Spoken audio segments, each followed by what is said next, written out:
प्रदेश की पूर्व उप मुख्यमंत्री उमा भारती अल्प समय के लिए कटनी पहुंची और पार्टी कार्यकर्ताओं से मुलाकात की।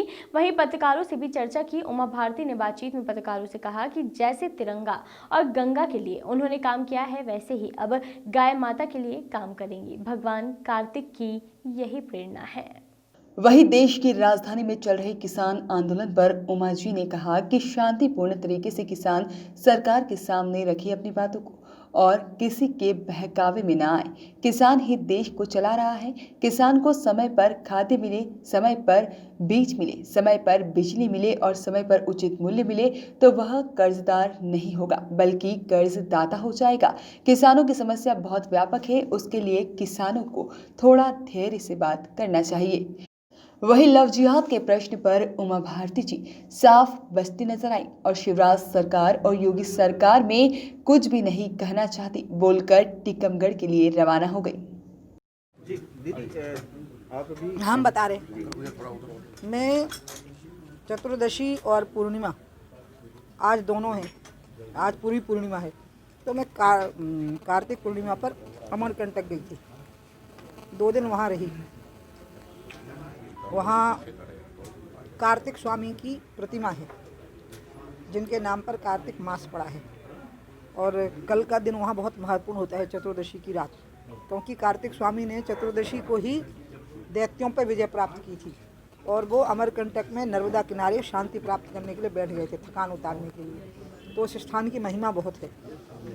मैया जी के कारण तो है ही, इस कारण से भी है कि कार्तिक स्वामी विजय प्राप्त करके वहाँ विराजमान हुए थे, क्योंकि उनके पिता का भी प्रिय स्थान था वो, तो वहीं थी। तो वहाँ एक बड़ी अद्भुत घटना हुई। मैं कल जंगल में घूमने निकली पैदल और मैंने फोर्स को कम कर लिया, पुलिस को, बस 2 PSO थे। तो वहाँ 2 लोग थे, तो उनसे मेरी बातचीत हुई। तो मैंने कहा आप किस लिए खड़े हैं? तो उन्होंने कहा हमारी गाय अभी बच्चे को जन्म देने वाली है। तो मुझे बहुत अद्भुत इशारा लगा भगवान का और मैंने उनको पंजीरी और गुड़ मंगवा के रख दिया, एक PSO को दौड़ा के गाड़ी से, और फिर मैं उनके टोले में पहुंच गई रात को गाय को मिलने के लिए। तो पता लगा बछड़ी जन्मी थी, तो उनने आदिवासियों के परिवार थे वो। तो मुराबी ने मेरे को कहा कि गाय का नाम चांदनी है, तो आप बच्ची का नाम और रख दीजिए। तो मैंने उसका नाम तारा रख दिया और खूब आनंद और उल्लास का वातावरण वहाँ था। ये मेरे लिए बड़ा अलौकिक अनुभव रहा और मैं तय करके आई कि जैसे तिरंगा और गंगा के लिए मैंने काम किया, वैसे ही अब गाय के लिए भी काम करूँगी। शायद यही भगवान कार्तिक की प्रेरणा रही होगी, क्योंकि भगवान कार्तिक स्वामी जो हैं वो पार्वती और शिव के पुत्र हैं और गणेश जी पार्वती के पुत्र हैं और कार्तिक स्वामी पार्वती और शिव दोनों के पुत्र हैं। इसलिए कार्तिक स्वामी में अद्भुत और अलौकिक शक्ति है, इसलिए वो तारकासुर का संहार भी कर सके थे, इसी के लिए उनका जन्म हुआ था।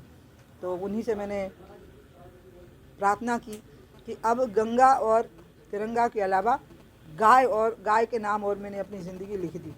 तो आज मैं यहाँ इसलिए उतरी क्योंकि फ्लाइंग लंबी है, ओरछा जाना है, तो फ्लाइंग थोड़ी लंबी है, तो इसलिए यहाँ थोड़ा सा ब्रेक लिया है। सर दीदी, जिस तरीके से किसान आंदोलन रथ है उसके बारे में आपको क्या कहना है? किसानों की जो सबसे बड़ी समस्या है, किसान ही देश को चला रहा है और इसमें जितनी वो एकजुटता के साथ, तार्किकता के साथ आग्रहों को छोड़ के बात करेंगे और सामंजस्य बनाएंगे, उनकी बात बन जाएगी। क्योंकि इस देश का तो मालिक ही किसान है। हमारे देश का नाम था धर्म प्रधान प्राण कृषि प्रधान। जब भारतवर्ष का परिचय था वो यही था कि ये धर्म प्राण और कृषि प्रधान है, यानी धर्म इसके प्राण है और कृषि इसका प्रधान व्यवसाय है। यही भारतवर्ष की पहचान थी। इस दृष्टि से किसान का बहुत महत्व है और उसकी बहुत छोटी मांगें होती हैं। कर्जदार बहुत हो गया है, आत्महत्याएं बहुत हुई हैं और बात बहुत छोटी है। समय पे खाद मिले, समय पे बीज मिले, उचित मूल्य मिले और समय पे बिजली मिल जाए तो किसान कभी कर्जदार नहीं होगा, बल्कि वो कर्जदाता हो जाएगा, देने लग जाएगा लोगों को। ये समस्या को शरद जोशी जी और महेंद्र सिंह टिकैत के समय पे भी बहुत तरीके से उठी थी ये बात, लेकिन दुर्भाग्य देखिए कि उन दोनों में ही विवाद हो गया। नहीं तो मेरी अपनी राय में वो किसानों का स्वर्णिम अध्याय था। ऐसा कानून जो है किसानों को इस तरह का उग्र आंदोलन करना पड़ा, पूरा दिल्ली जाम हो गया है, तो सरकार उनको बाध्य कर रही है वहाँ आके मिले। तो क्या वजह हो सकती है? ठीक कह रही है सरकार, किसान तो सबको खिला रहा है, अन्नदाता है, वो किसी को कष्ट ना दे।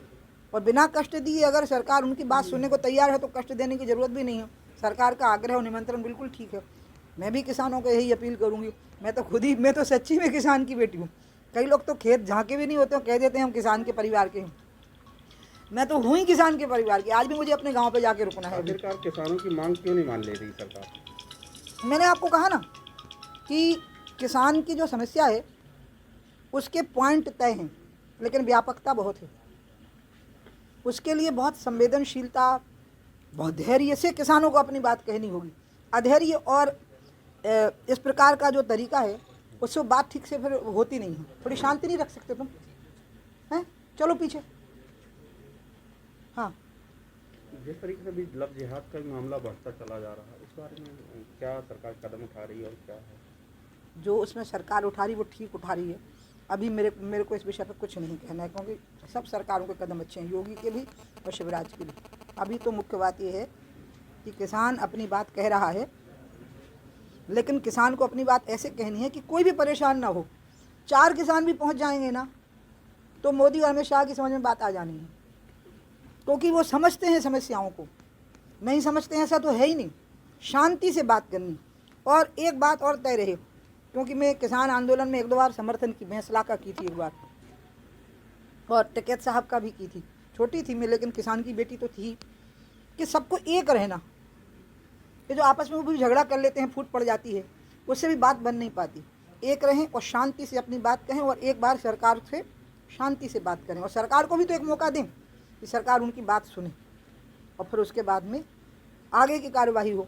ये मैं भी अपील करूँगी। उमा जी, हरियाणा के कुछ किसानों का जत्था कल कह रहा था, जैसा कि मीडिया में आया, कि अमित शाह जी एक धमकी दे रहे हैं। देखिए, मैंने तो टीवी देखा ही नहीं, वहाँ टीवी नहीं था कमरे में, तो मैं जो बात मैंने देखी नहीं मैं उस पर रिएक्ट नहीं करूँगी।